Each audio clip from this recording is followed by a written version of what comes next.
Bem-vindo ao canal Restitute Orbis, e já visitamos muitas estruturas maravilhosas por toda a Terra e o Reino, incluindo a capital do estado de Utah e a capital do estado da Pensilvânia. Todas essas estruturas e o solo sobre o qual estamos sobrevoando agora têm uma capacidade arquitetônica tremenda e uma precisão geométrica maravilhosa. E ainda assim, na exploração de hoje, vamos focar em olhar exatamente para as estruturas que restam, as evidências concretas de Tartária que permanecem até hoje e que você pode visitar em qualquer lugar da Terra. Você é só um sonho, Merlin? Um sonho para vender. Um pesadelo para os outros. Começamos observando o Palácio Nacional em Barcelona, Espanha, construído entre 1926 e 1929. Sim, mais uma dessas estruturas maravilhosas construídas para uma exposição internacional, porque o que mais poderia ser? E eles conseguiram produzir essa em apenas 3 anos na Espanha, nos anos 20, uma conquista muito impressionante. Quando olhamos mais de perto para a cúpula e as torres de sustentação, vemos detalhes muito intrincados, e certamente não é uma estrutura temporária, pois ainda está de pé e você ainda pode visitá-la até hoje. Então, nesses aspectos, parece ser muito diferente ou uma aberração do que normalmente encontramos nessas estruturas construídas para exposições ou como quisermos chamar. As grandes exposições mundiais, porém, sempre parecem ter uma estética particular, e você pode ver isso nesta imagem pela forma como eles iluminam atrás do prédio. Há algo muito interessante nessa imagem, embora eu não vá pular para especulações sobre ela, é apenas intrigante. Olhando para uma imagem mais contemporânea, podemos ver que o edifício ainda mantém seu status de exposição e, sem dúvida, parece que é assim que ainda é usado. Você pode ver os detalhes na construção. Por algum motivo, me lembro da Union Station em Kansas City e da forma como esse prédio agora é usado como salão de exposições, especialmente para a vitrine do campeonato do Kansas City Chiefs. Olhando para o interior, porém, podemos ver que há aspectos da construção que indicam que isso é permanente. Veja como essa cúpula está bem construída, com todas as colunas e o esforço colocado na arte. E lembre-se de que tudo isso foi concluído em 3 anos para esta exposição internacional. Sabe, nunca deixe de me surpreender como, sempre que temos uma exposição, conseguimos fazer qualquer coisa em um tempo muito curto. Sim, era nos anos 20. A tecnologia havia evoluído muito desde os anos 1800, mais ou menos, nos dizem. Mesmo essas colunas que estamos vendo agora tentam nos dizer que não são colunas supostas completas, mas sim colunas visuais e que são apenas fachadas. Bem, eles estão se mantendo bem se for esse o caso. No entanto, no interior, vemos colunas muito mais ornamentadas e bem decoradas, como se mais esforço tivesse sido dedicado ao interior do edifício. E muitas vezes me pergunto por que tendemos a ignorar o interior do prédio, seja no mainstream ou alguns de nós, quando entramos na alegria de olhar para o exterior de todas essas grandes estruturas, tendemos a ignorar o que há por dentro. Claro, do lado externo dessa estrutura em particular, nenhuma atenção aos detalhes foi poupada, pois podemos ver as entalhes ou formações ornamentadas que serão ditas serem esculturas ou formações. Como exatamente isso era feito na década de 1920? E certamente deve haver alguém entre os espectadores que tenha um avô que de alguma forma esteve envolvido na construção disso, e por todos os meios convido você a comentar. Me conte qual é o relato de segunda ou terceira mão que você tem do seu avô que participou da construção disso. E não estou sendo sarcástico, gostaria muito de ouvir esse relato, porque é uma peça arquitetônica realmente impressionante e temos sorte de ainda tê-la, porque a maioria dessas estruturas das exposições mundiais, sempre foram contadas como temporárias. Isso realmente parece que alguma vez foi uma estrutura temporária? Não, com certeza não. E ainda mais impressionante que conseguiram produzir isso em 3 anos na Espanha nos anos 20. E lembre-se que os anos 20 são o período entre a Primeira e a Segunda Guerra Mundial, e ocorreu pouco antes da Grande Depressão, que afetou todo o país. Há algumas obras de arte muito intrigantes no interior deste palácio, e certamente merecem o título de palácio. Por algum motivo, também me lembro de como ele se compara a todas as grandes capitais de estado que vimos nos Estados Unidos, e ainda assim isso é na Espanha e é algo que eles conseguiram produzir nos anos 1920. O interior não é menos impressionante, onde você pode ver alguns dos arcos, colunas e o que vimos na decoração, além de ter um órgão muito impressionante. Por que exatamente ele tem um órgão? Bem, você sabe como eu gosto de focar em qual é exatamente a verdadeira explicação por trás dos órgãos, e talvez eles só quisessem uma música interior ou fosse só um toque final. Mas quando você olha mais de perto para os detalhes do interior, percebe claramente que houve muito esforço na construção desse palácio incrível. Ele foi modernizado hoje, claro, e podemos ver os toques de modernidade que surgiram com o que será dito ser uma renovação urbana, mas ainda é possível ver a construção original que perdura até hoje.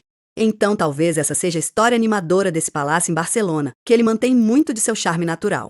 E eu certamente gostaria de examinar isso pessoalmente. Se você estiver na Espanha, certamente incentivo você a ver a estrutura pessoalmente, pois há muitas complexidades únicas nela que desafiam a simples explicação de que isso foi realmente concluído em 3 anos. Quer dizer, talvez tenha sido, mas se realmente conseguimos fazer algo assim em 3 anos, perdemos muita capacidade, não é? A Espanha é um lugar tão interessante, com muitos exemplos de arquitetura variada, e podemos ver muitos exemplos do velho mundo que ainda sobrevivem até hoje em muitas de suas grandes cidades. No entanto, há também outros sinais de que eles abraçaram o conceito de renovação urbana. Bem, acho que todo mundo tem a escolha de fazer isso. Vamos seguir em frente e olhar para o Palácio de Mafra, se mudando para Portugal, bem ao lado da Espanha, e este foi construído entre 1717 e 1755. E coloquei a interrogação por trás disso porque estamos voltando no tempo, e ainda assim, por algum motivo, parece que temos uma capacidade ainda maior. Claro, eles não fizeram isso em 3 anos. Demorou bem mais de 30, e essa será a explicação de como eles conseguiram fazer isso. Fomos informados de que o rei João V de Portugal, em um momento de piedade, decidiu construir este maravilhoso palácio, convento, basílica. Basicamente, damos todos os títulos que podemos, e olhando para isso dá para entender porque ele realmente é tudo. Parece uma das grandes capitais que veríamos nos Estados Unidos. Parece que é um dos grandes palácios da Europa. E por que não colocar um convento nele também? Porque você precisa de todas essas explicações para todas essas funções para realmente ter uma base legítima para este edifício. Caso contrário, as pessoas podem estar fazendo perguntas que não deveriam. E, curiosamente, vemos uma combinação de tantos estilos arquitetônicos diferentes neste palácio em particular. E temos as 2 torres altas. Também temos uma cúpula muito ornamentada com janelas de portal, cúpulas maravilhosas e detalhes finos. Mas precisamos olhar um pouco mais de perto para realmente apreciar o gênio intelectual e geométrico que claramente esteve por trás da construção desse palácio em particular. Porque quando você olha de baixo para cima, pode ver como todas as linhas parecem se cruzar e se juntar. Este é um exemplo de precisão e fina de construção maravilhosa feita nos séculos 17. Agora, claro, a explicação para qualquer coisa na Europa é que eles têm uma história mais longa e, portanto, simplesmente conseguiram construir palácios maravilhosos como este nas grandes catedrais de lá ao longo do tempo. Chegamos a dizer que tivemos muitos exemplos dessa grande arquitetura que foram realmente transportados para os Estados Unidos, como no Castelo Ears, e é assim que explicamos estruturas nos Estados Unidos que conseguiram igualar as estruturas maravilhosas da Europa, mesmo que tenham centenas ou milhares de anos de história na Europa, pelo menos da civilização atual que existe lá.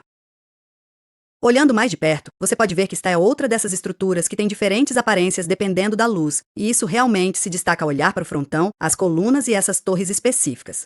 E olhando para essas torres, lembro bastante do Castelo Ears. E ainda assim, este é um palácio que o supera muito em tamanho. Olhando para a parte do interior, nos dizem serem claustros ou como você quiser chamar, com os muitos arcos e a varanda. E também dá para ver como a parede e a coloração do material de construção parecem mudar um pouco. Também tem uma daquelas grandes torres ou torres de rotunda ali à esquerda. E acho que é isso que dá à estrutura tantas aparências únicas. Temos algumas imagens antigas dele indicando que sempre esteve lá, mas ainda hoje é um palácio que você pode visitar em Portugal. E certamente você não vai se decepcionar porque só de apreciar sua beleza estética e a precisão geométrica por detrás dela, algo que, por algum motivo, simplesmente não vemos em nossas construções modernas de aço e vidro. Mas, mais uma vez, apreciar a própria fundação das ruas que contornam esse palácio maravilhoso é realmente impressionante. Novamente, lembrando que isso foi no início do século XVII, quando começaram a construção e só terminaram em meados do século XVII, mais ou menos, nos dizem. Será que eles conseguiram fazer todos os detalhes nessas torres? E claro, você pode ver a entrada principal com as escadas elevadas. Mais uma vez, isso parece dar a impressão de uma aparência quase de ficção científica por trás deste palácio. Fico quase surpreso que esse palácio não tenha aparecido em nenhum dos filmes de ficção científica mais proeminentes. Quero dizer, acho que George Lucas poderia usar este palácio como exemplo prático para o Palácio em Naboo. Certo? Ok. Sem mais referências aos prelúdios. Mas olhando de todos os ângulos e perspectivas, você pode ver que é uma estrutura impressionante, seja de grande distância ou de perto e pessoalmente. E acho que isso realmente nos dá uma indicação de que estamos olhando para uma estrutura do velho mundo, porque você sempre pode ver sua beleza. Ela se destaca na paisagem, não importa o quão longe você esteja.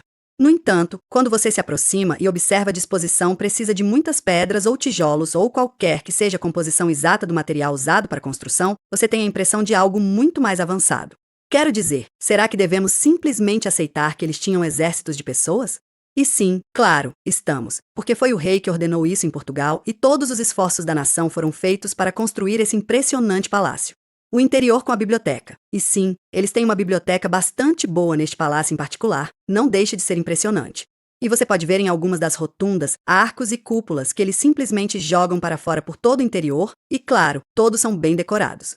E vemos muitos exemplos de arquitetura impressionante que nem sequer são imitados hoje, muito menos construídos na escala que nos dizem ter sido alcançada no século XVII. De fato, até mesmo olhando para o teto aqui e vendo alguns dos detalhes maravilhosos que vão nos arcos, as reentrâncias e todo o esforço que eles colocaram nisso. Agora, é claro, a explicação será que levou várias décadas para concluir essa edificação maravilhosa. E como foi um projeto do rei e por causa de uma crise de piedade, todo o esforço investido nele justifica plenamente. Claro, havia muitas outras estruturas sendo construídas simultaneamente a esta. E sempre quando olhamos para ela, sabe? Então não dá para ter uma biblioteca menos que tenha uma varanda muito bem decorada e muitos adornos maravilhosos. Caso contrário, como você vai realmente saber que é uma biblioteca? De fato, olhando para as impressionantes decorações desta biblioteca, de repente sinto que muitas das grandes bibliotecas da Carnegie simplesmente não cumprem as expectativas que temos em termos de padrões. O que exatamente está acontecendo aqui? Olhe para essas exposições maravilhosas com as belas figuras em cada monte, tudo para decorar uma biblioteca. Agora, claro, a explicação é porque é por motivos religiosos. Bem, vamos para a Índia ver o Palácio dos Ventos. Este foi construído em 1799. Agora, a história exata da construção deste palácio em particular parece um pouco menos detalhada, mas ainda assim a construção desse enorme edifício parece ser muito mais detalhada do que podemos imaginar. Já analisamos algumas estruturas na Índia e no Sudeste Asiático antes e, mais uma vez, vemos os mesmos detalhes de precisão geométrica. E nessas imagens ao vivo em particular, olhando para o exterior, podemos ver que temos uma série de cúpulas e muitas cúpulas que estão realmente integradas dentro da parede. Construção muito avançada e capacidade maravilhosa que está sendo exibida aqui. Mais uma vez, no século XVII, embora no final dos séculos. Então talvez eles tenham tido grandes avanços na Índia e conseguissem construir esse edifício e esse palácio naquele período específico.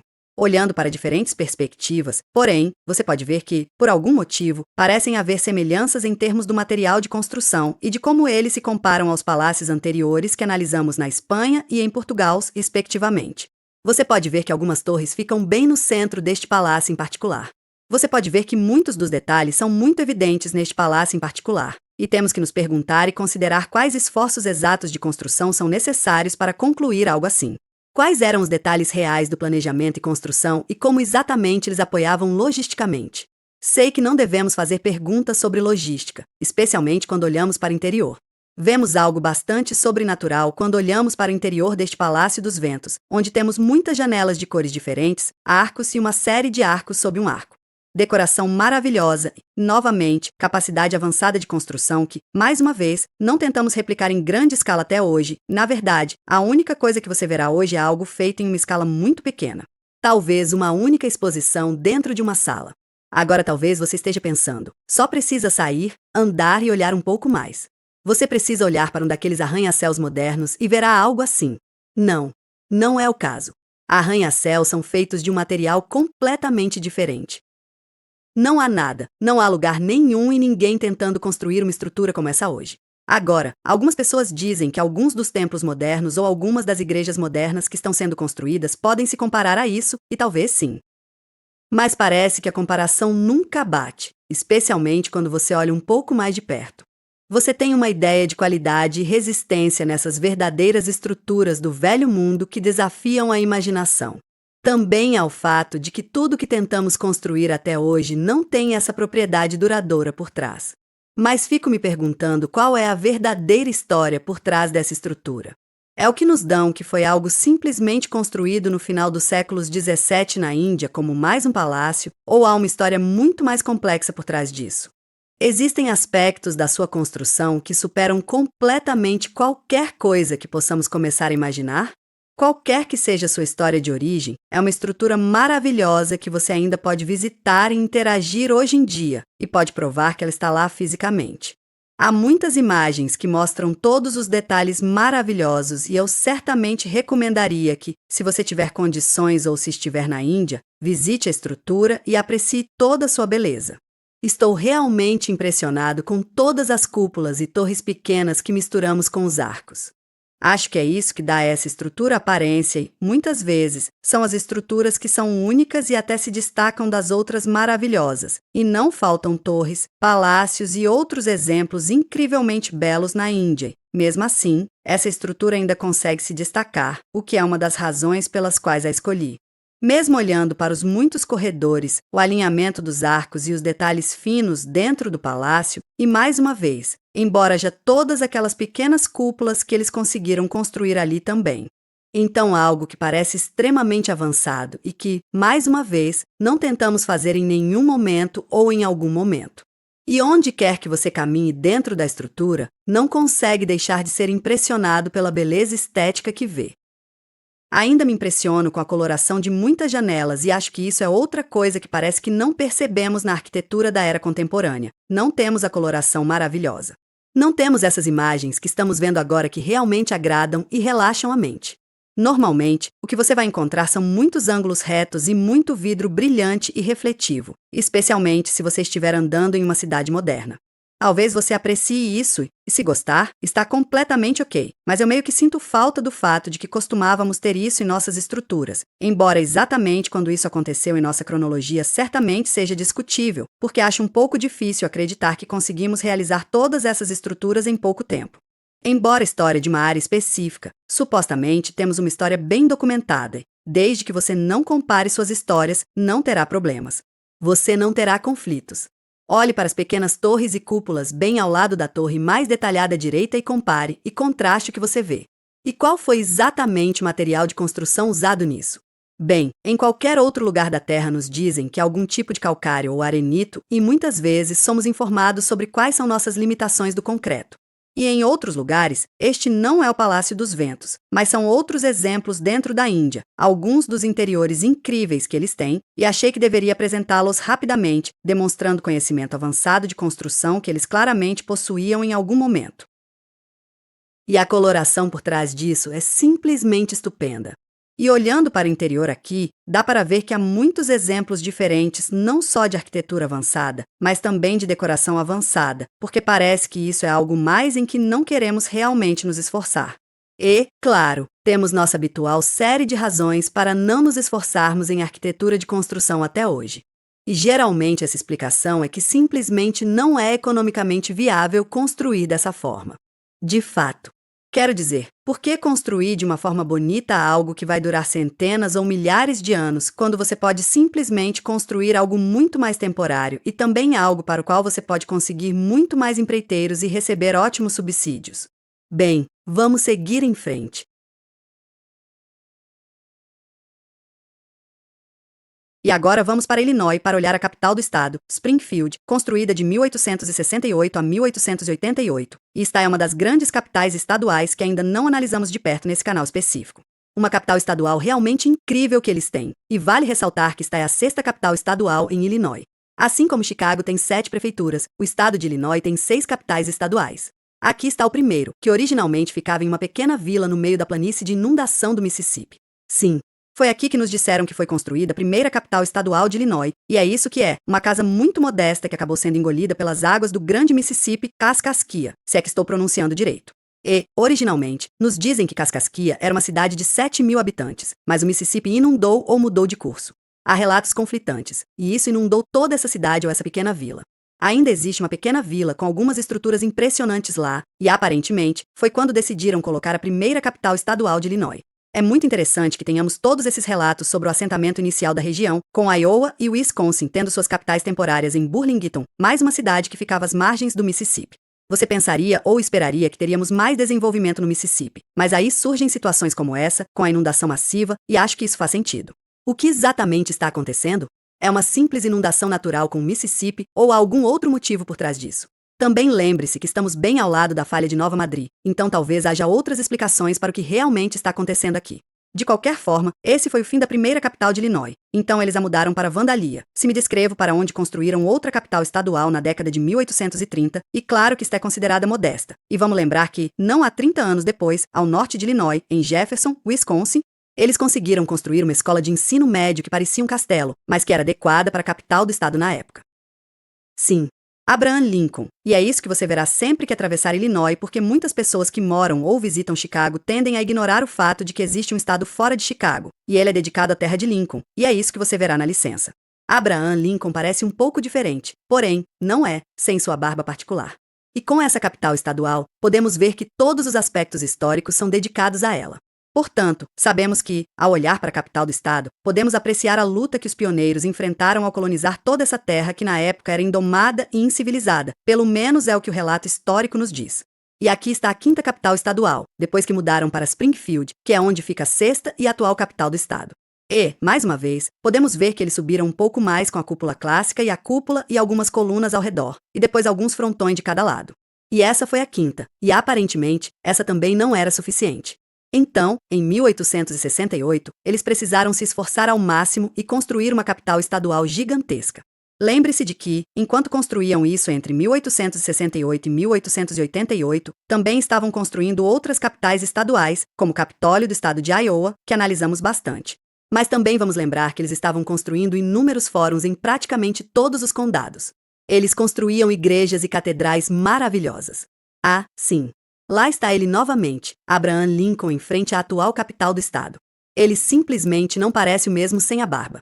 E sejamos honestos, é igual ao comandante Riker em Star Trek. Ele precisava deixar a barba crescer. Ele já era uma ótima pessoa antes, mas quando deixou a barba crescer, isso lhe deu um fator exponencialmente incrível que não podia ser negado. A barba faz de tudo. E, de fato, é meio estranho olhar para relevos, imagens ou estátuas de Abraham Lincoln sem barba. Quero dizer, a barba acabou de ser associada à grandeza dele, da mesma forma que está associada à grandeza do comandante Riker. Olhando para o interior, porém, vemos outro palácio maravilhoso. E pense nas imagens anteriores que vimos de palácios reais nessa exploração e compare e contraste com o que temos aqui com a capital do estado em Illinois. De fato, mesmo com frontões integrados às paredes, temos colunas muito bem decoradas e muitos tipos diferentes de mármore. Olhando para a cúpula, temos outra cúpula muito bem decorada. É simplesmente incrível o que eles conseguiram nos Estados Unidos nos anos 1860. E lembre-se de que, em 1868, eles já estavam construindo sua sétima capital estadual ou, com licença, sua sexta capital estadual em Illinois. Me confunde com Chicago porque lá tem 7 prefeituras. Então, novamente, todos esses maravilhosos prédios administrativos do governo que eles estavam construindo no período de um século. Claro, eles não construíram outro desde então porque acho que finalmente ficaram satisfeitos com esse incrível palácio que conseguiram realizar entre 1868 e 1888. É isso. Não precisamos construir outro. Quero dizer, eu pensaria que, com os avanços tecnológicos e o aumento da capacidade logística no século XX, alguém teria querido construir outra capital estadual, uma ainda melhor, talvez um arranha-céu gigantesco em Chicago. Na verdade, eu não tenho a capital de Illinois em Chicago. Não. E isso é conversa loucura. Deve ser em algum lugar perto do Mississippi, porque é onde faz sentido. Curiosamente, vemos alguns paralelos com a capital do estado, Iowa, e ainda assim seu próprio sabor intrincado de beleza dentro da capital de Illinois. E isso definitivamente está na minha lista para uma exploração no local, mas para aqueles que têm possibilidades, recomendo fortemente que visitem Springfield, em Illinois, e deem uma olhada nesta maravilhosa capital do estado, porque podem ver que ela tem todos os detalhes finos que esperaríamos encontrar nos grandes palácios da Europa. Olha só aquelas lâmpadas e postes de luz no interior da estrutura. E, novamente, uma aparência cavernosa muito grande que temos por dentro. Grandes quantidades cúbicas, e eu apostaria que, assim como o Capitólio do estado de Iowa, o controle climático dentro dessa estrutura maravilhosa, perfeito. Em outras palavras, você pode entrar lá durante aqueles invernos rigorosos do meio-oeste e se sentir perfeitamente confortável, onde, de alguma forma, a temperatura se mantém em 70 graus. Fico curioso para saber exatamente qual é o sistema de aquecimento e resfriamento deles dentro desta capital estadual em particular. Tenho certeza de que é muito confortável. Adoro os lustres e a iluminação porque é exatamente isso que os políticos maravilhosos de qualquer estado precisam para fazer uma legislação eficaz. Olhe para as colunas ao redor dessa estátua em particular e depois olhe para o chão também. E, novamente, dá para ver que não estamos em qualquer prédio governamental comum. Isso realmente dá a sensação de um palácio, e é por isso que costumo me referir a essas capitais clássicas de estado construídas no século XIX, início do século XIX, como palácios. Porque como exatamente você descreve isso? Era exatamente isso que eles estavam lançando nos Estados Unidos no final dos anos 180 para atividades governamentais. E eu sei que a gente revisa isso várias vezes, mas toda vez que encontra uma nova, é a mesma série de perguntas que você tem que fazer. É ainda mais grave em Illinois por causa do fato de que esta é a sexta capital estadual que eles decidiram construir. E olhando para o exterior, você pode ver que tem detalhes decorativos maravilhosos com frontão e colunas e, claro, a cúpula muito alta que eles têm. Agora, é verdade que não tem 5 cúpulas como o Capitólio do estado de Iowa, mas possui algumas cúpulas subsidiárias ao redor do frontão. Construção tão maravilhosa e um palácio muito bonito. E, de fato, isso faz 4 palácios que temos próximos uns dos outros em um padrão muito único no meio-oeste. Temos esse em Springfield, Illinois. Temos o Capitólio Estadual em Madison, Wisconsin. Temos a capital do estado em Des Moines, Iowa. E depois temos a capital do estado em Saint Paul, Minnesota. Faça um favor a si mesmo e veja como eles se alinham no mapa. É muito interessante. Outros aspectos do interior, porém, podemos ver a mesma decoração com, é claro, temos que ter um teto muito decorado porque foi exatamente isso que você fez. Quer dizer, eles tiveram 20 anos para construir esse prédio. Embora, acho que isso mostra como a tecnologia meio que caiu um pouco. Eles não conseguiram em 3. Onde quer que você esteja, seja no Texas e olhando para o Capitólio do estado do Texas ou simplesmente indo ao Falls do seu condado, você encontrará exemplos reais do velho mundo com os quais pode se conectar diretamente. E eu recomendo fortemente porque há um elemento adicional de realismo e compreensão do que é o velho mundo quando você vai e se conecta com o prédio. E temos a sorte de ter muitas estruturas do velho mundo que ainda permanecem de pé hoje, como a Catedral de São Paulo, em Londres. E mesmo com a nova área contemporânea entrando furtivamente, ainda temos essas estruturas que podemos apreciar. E, claro, pense que alguns dos melhores exemplos que já vimos pelo país incluem voltar a São Petersburgo, na Rússia. Então, não importa realmente onde você esteja, Espanha, Portugal, Rússia, Índia, Estados Unidos, você pode encontrar inúmeros exemplos dessa impressionante construção do velho mundo, apreciá-la e interagir diretamente com ela. Você não precisa depender de fotos e não precisa depender de relatos de segunda ou terceira mão. É algo que você pode experimentar em primeira mão e é algo que recomendo fortemente porque é a melhor forma de realmente entender no que estamos vivendo. Bem, obrigado por estar comigo. Por favor, curta, comente e inscreva-se. Eu adoraria ficar mais.